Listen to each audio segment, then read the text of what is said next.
Investment portfolio management के part 4B को आज हम देखेंगे।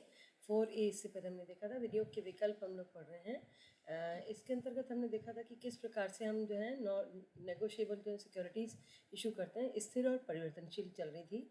इसके अंतर्गत स्थिर प्रतिभूतियाँ हमने देखी थी और उसके अंतर्गत जो प्रतिभूतियाँ स्थिर वाली प्रतिभूतियाँ हमने देखी थी, उसके अंतर्गत अब आगे हम जो है डिबेंचर्स लेने वाले हैं। हमने स्थिर आय वाली प्रतिभूति में बॉन्ड्स देखे थे, कूपन्स देखे थे, बॉन्ड्स देखे थे, ट्रेजरी बॉन्ड्स देखे थे और इसके आधार पर अब जो है हम इसमें अमोर्टाइजिंग बॉन्ड्स है ना, आज हम जो है इसमें डिबेंचर्स देखने जा रहे हैं। तो ये काफ़ी लंबा चैप्टर जिसमें टोटल सारी सिक्योरिटीज़ कवर करती है, आपकी नेगोशिएबल और नॉन नेगोशिएबल वाली और अदर सिक्योरिटीज़ भी कवर करती हैं।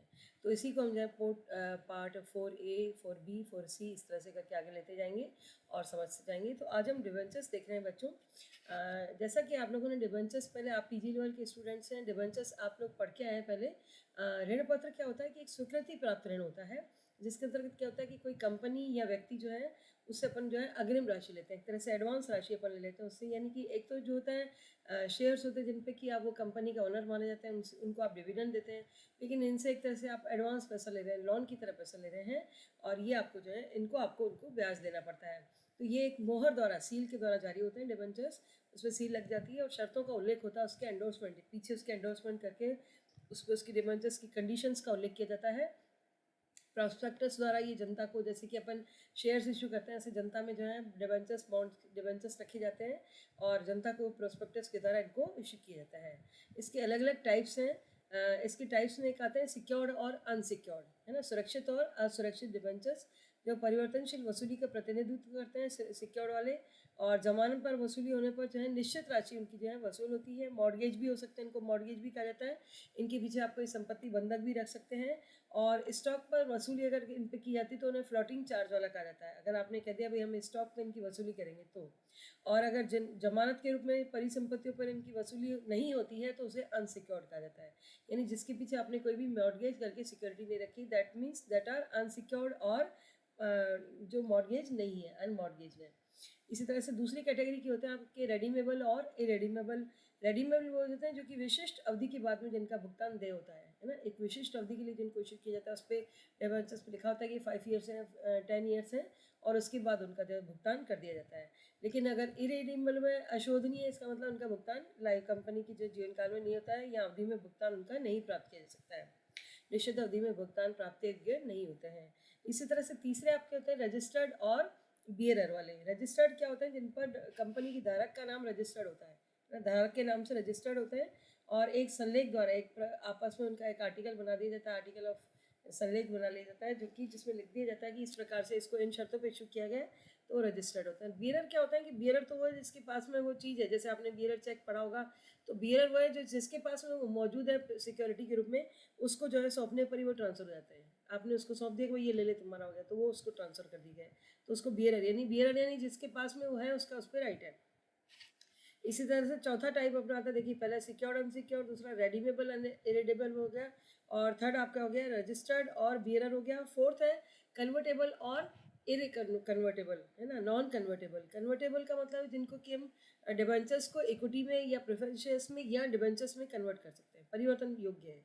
उनको क्या होता है, उनकी निश्चित शर्तों के अधीन देता है, इशू किया जाता है कि आपका परिवर्तन जब भी एक निश्चित समय के बाद आप चाहें तो उनको इक्विटी में परिवर्तित करिए, प्रेफरेंस शेयर्स में करिए, या फिर उनको न्यू डिबेंचर्स में भी आप कर सकते हैं। और नॉन कन्वर्टेबल जो होते हैं वो क्या होते हैं, अपरिवर्तनीय, जिनका कि परिवर्तन नहीं हो सकता, वो उसी डिबेंचर्स के रूप में जो है रहते हैं। इसी तरह से पांचवा हमारा टाइप है इक्विटेबल एंड लीगल डिबेंचर्स, है ना। अगर एक आप जो है इक्विटेबल का मतलब है कि उचित डिबेंचर्स, उचित ऋण पत्र। उचित का मतलब है मेमोरेंडम के द्वारा इनका सृजन किया जाता है और उनके मुख्य पृष्ठ पे सृजन उल्लेख होता है इन शर्तों का कि ये जो है इन शर्तों पर इशू किए गए हैं। और जो लीगल डिबेंचर्स होते हैं, वैधानिक स्वामित्व उनका जो होता है एक संलेख के द्वारा धारक को ऋण के लिए सिक्योरिटी के रूप में ट्रांसफर कर दिया जाता है। वैधानिक स्वामित्व एक संलेख द्वारा उनको जो है सिक्योरिटी के रूप में ट्रांसफर किया जाता है। इसी तरह से लास्ट कैटेगरी इनकी है preference and ordinary debentures. Preference वाले वो होंगे जो कि कंपनी की बंद होने पर जिनका सबसे पहले पेमेंट किया जाएगा, कंपनी की जो है समाप्ति पर पेमेंट किसका पहले किया जाए, इस आधार पर उन्हें प्रेफरेंस और नॉन प्रेफरेंस कहा जाता है ना। ये non preference means ordinary. Preference वो है जिनको कि निश्चित अवधि के बाद में सर्वप्रथम भुगतान का अधिकार प्राप्त है, और जो नॉन कन्वर्टेबल नॉन प्रेफरेंस है यानी ऑर्डिनरी हैं, उनको प्रथम ऋणपत्र के बाद, यानी जो प्रेफरेंस वाले हैं उनको प्रथम ऋणपत्र भी कहा जाता है, उन्हें पेमेंट करने के बाद में उनको जो है भुगतान किया जाता है। तो ये डिबेंचर्स हो गए बच्चों टाइप्स। डिबेंचर्स के टाइप्स कौन से हुए? 6 तरीके के टाइप्स मैंने आपको समझाए। इसके बाद में हम इनके एडवांटेज ऑफ डिबेंचर्स देखेंगे। इनके डिबेंचर्स इशू करने पर कंपनी को क्या लाभ होता है बच्चों? ये क्या है कि कंपनी को भी लाभ होता है इससे और इन्वेस्टर्स को भी लाभ होता है। अब कंपनी को क्या लाभ होता है? कंपनी दीर्घ अवधि के लिए इनको लॉन्ग टर्म के लिए जारी कर सकती है, यानी आपके पास में एक लॉन्ग अवधि के लंबे समय के लिए आपके पास पैसा आ सकता है और उस पैसे पे आप अपना जो है आगे बिजनेस एक्सपांड कर सकते हैं। No interference of management. दूसरी बात ये कि आपको मैनेजमेंट का इंटरफेरेंस नहीं इसमें कि मैनेजमेंट कहेगा ये, क्योंकि मैनेजमेंट का इंटरफेरेंस कहाँ होता है?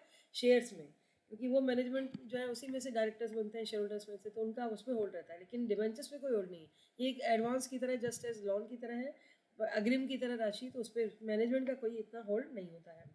और दूसरी बात ये कि आपको लोअर रेट ऑफ इंटरेस्ट पे ये पैसा मिल जाता है। बाजार से अगर कहीं आप जो है बैंकों से पैसा उठाएंगे तो आपको जो है उस पर ब्याज ज़्यादा देना पड़ेगा, लेकिन इस पर आपको ब्याज ज़्यादा नहीं देना पड़ता है, तो ये इसमें फ़ायदा रहता है। ट्रेडिंग ऑन इक्विटी का मतलब कंपनी समता में भी व्यापार कर सकती है, क्योंकि आपने डिबेंचर्स इशू कर दिए तो इसके बाद में आप इक्विटी में व्यापार कर सकते हैं। टैक्स बेनिफिट्स, अगर आपने शेयर्स इशू किए तो उसमें क्या होता है कि आपको डिविडेंड में देना पड़ता है, डिविडेंड में टैक्स काटना पड़ता है, और यहाँ पर क्या होता है आपको कर लाभ प्राप्त होता है ना। तो ये आपके लिए एक अच्छी बात है कि टैक्स बेनिफिट आप ले सकते हैं। Flexibility in capital structure, company का जो स्ट्रक्चर है उसमें ओवर कैपिटल और अंडर कैपिटल से आपको राहत मिलती है, क्योंकि आपके पास में जो है दूसरी पूंजी भी है, कैपिटल के अलावा लोन वाली पूंजी भी आपके पास होती है। मोबिलाइजेशन ऑफ फंड्स, फंड्स की मोबिलिटी जो है बनी रहती है, मूलधन से आपका सुरक्षित रहता है। आपकी जो पूंजी है उसका आप हाथ नहीं लगा के कहीं और से भी पैसा ले रहे हैं, तो इस तरह से आपकी नियमित जो है आय प्राप्ति होती रहती है, रेगुलर आपकी इनकम चलती रहती है। अच्छा, अब इन्वेस्टर्स को इससे क्या लाभ होते हैं? इन्वेस्टर्स को ये लाभ है कि उनकी जो है पैसे की सेफ्टी रहती है। इन्वेस्टर जिन्होंने डिबेंचर्स में पैसे लगा वो भी सोचते हैं कि ठीक है, शेयर्स अगर खरीदते हैं तो उन पर डिविडेंड का कोई भरोसा नहीं है, इक्विटी पे तो बिल्कुल ही पता नहीं कि कितना डिविडेंड मिलेगा, मार्केट से फ्लक्चुएट होते रहते हैं। लेकिन यहाँ पर क्या है, उनकी एक फिक्स्ड इनकम है एज ए इंटरेस्ट, तो वो जो है डिवेंचर में पैसा लगाने में इंटरेस्टेड होते हैं, जो कि फिक्स्ड इनकम चाहते हैं। उनका पैसा सेफ है और सिक्योर है और रेगुलर फिक्स्ड इनकम उनको मिलती रहती है। लिक्विडिटी बनी रहती है उनके पैसे की, जब चाहे उसको जाए लिक्विडिटी यानी कि निकाल सकते हैं पैसे को उनको सेल करके। कन्वर्जन इनटू शेयर्स, उनको शेयर्स में भी कन्वर्ट कर सकते हैं, तो ये और एक एडवांटेज है। कभी भी उन्हें लगता है कि नहीं अब तो हमें इक्विटी शेयर कैपिटल में या प्रेफरेंस शेयर में बन जाना चाहिए, कंपनी का ऑनर, कंपनी अच्छी चल रही है, तो वो अपने शेयर्स को कन्वर्ट करने, डिबेंचर्स को कन्वर्ट करने की अपनी रिक्वेस्ट प्रस्तुत कर सकते हैं। कुछ इसके एडवांटेज भी हैं, जैसे आप समझते हैं हर चीज़ के लाभ भी होंगे और हानियाँ भी होंगी, तो डिबेंचर्स इशू करने के भी कुछ लाभ हैं, कुछ हानियाँ होती हैं। तो हानियाँ ऐसी है कि कंपनी की पूंजी पर जो है प्रभार चार्ज बना रहता है, क्योंकि पूंजी पे ही चार्ज है। आपको पैसा कौन देगा? डिबेंचर होल्डर्स को पैसा वापस कौन देगा? शेयर होल्डर देंगे, तो उस पूंजी पे इसका एक तरह से होल्ड रहता है। दूसरा ये कि भाई जैसे भी समापन हुआ तो पहले डिबेंचर होल्डर को पैसा देते तो होल्ड हुआ ना ये। और dangers to the existence company, company की जो अस्तित्व है उसको भी खतरा बना रहता है। इसी तरह से क्या होता है कि IMF फ्लेक्सिबिलिटी, कंपनी के डिबेंचर्स जो है IMF फ्लेक्सिबिलिटी के लिए कंपनी के डिबेंचर्स लाभप्रद नहीं है। वो कंपनी सोचती है कि भाई डिबेंचर्स के तो हमारे इतना क्या फ़ायदा होने वाला है, हमारी IMF फ्लेक्सिबिलिटी नहीं आएगी। और ना ही इनको कोई वोटिंग राइट्स होते हैं कंपनी में, तो इनको लगता है कि हमारा क्या उद्देश्य है, हम तो कहीं भी पैसा कहीं और लगाएं इस कंपनी में, ना तो हमें वोटिंग राइट्स मिल रहे हैं और ना ही एक्स्ट्रा कोई प्रॉफिट हमें जनरेट हो रहा है। तो इस तरह से कई बार जो है जो डिबेंचर होल्डर्स होते हैं वो डीमोटिवेट भी होते हैं कि इसमें पैसा लगाएं भी या नहीं लगाएं। तो ये इस तरह से होगा। तो आज हमने ये देखा। इसके बाद हम अब अगले लेक्चर में हम देखेंगे 4C में परिवर्तनशील सिक्योरिटीज़, जिसमें कि इक्विटी कैसे जो है पैसा लिया जाता है, नॉगेशेबल का अगला इंस्ट्रूमेंट, वेरिएबल या जो है फ्लोटिंग वाली जो है प्रतिभूतियाँ, उनको देखेंगे। धन्यवाद।